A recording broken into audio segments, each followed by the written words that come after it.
Okay, part 2. I'm going to go ahead and turn my paper over.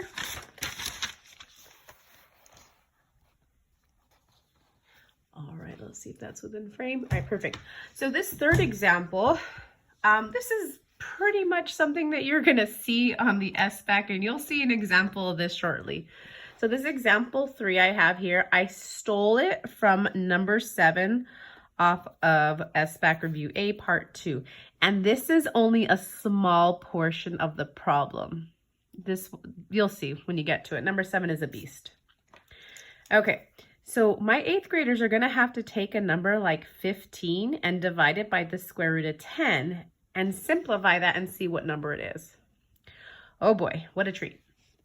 So again, I started off this problem recognizing that the square root of 10 is just after the square root of 9. So I said 3 and the square root of 9. Square root of 10, square root of 11, 12, 13, 14, 15, 16. See if I can't mess this one up.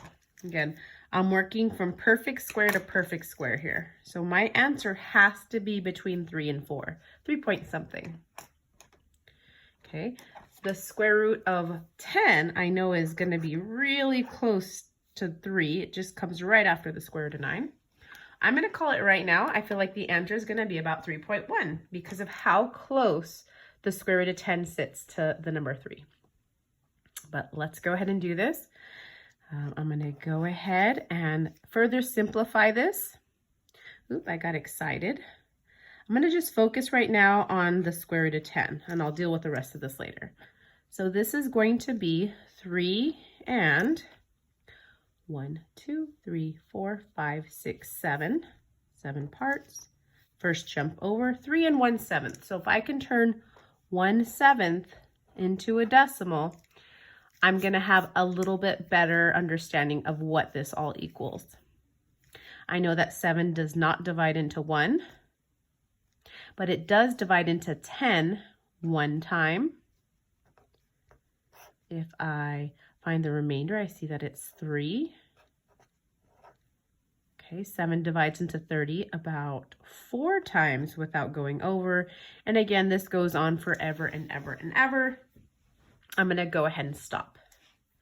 I can conclude that the square root of 10 is approximately equal to 3.1. Well, that's cool, but this problem is actually saying they want to know what 15 divided by that number is. Oh boy, what a treat. So now that I know that this is the square root of 10 is about 3.1, honestly, I'm going to go ahead and give you my blessing to estimate. This number is really, really close to the number 3, so I'm going to call it 3. 15 divided by 3 is about 5. I know that this answer has to be a little bit less than 5 because I'm dividing 15 by a number that is a little bit more than 3. I'm going to call it 5 though for our purposes. So let's go ahead and just use logic. Let's use estimation here. Is it true that a number around 5 is greater than 8.38?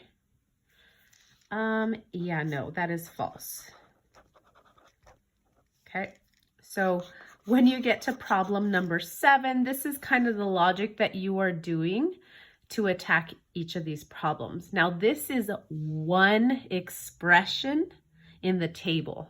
There are still more that need to be done, okay? But this is kind of the logic that we're following. You do not need to actually sit there and figure out what 15 divided by 3.1 is. Just use estimation to see if it's a true or false statement. Now, I did cheat on this problem. I used a calculator just to show you how close we got to estimating. When I used Desmos calculator, I saw that that 15 divided by the square root of 10 is actually 4.74, which is not 5, but it's close, okay? It's an approximation. I should put the little approximation symbol, okay? No matter what, there's no way that that number would have been greater than 8.38. So moral of the story today, use your good estimation skills to estimate, okay? I hope you guys are doing well. Go ahead and give SBAC Review A Part 2 a try. I am looking for you guys to be proficient, meaning 80% or higher on this. And I would invite you to do a reattempt of this SBAC review if your score is under 80. I hope you guys have a great rest of your week, and I hope to see you guys next Monday. Take care.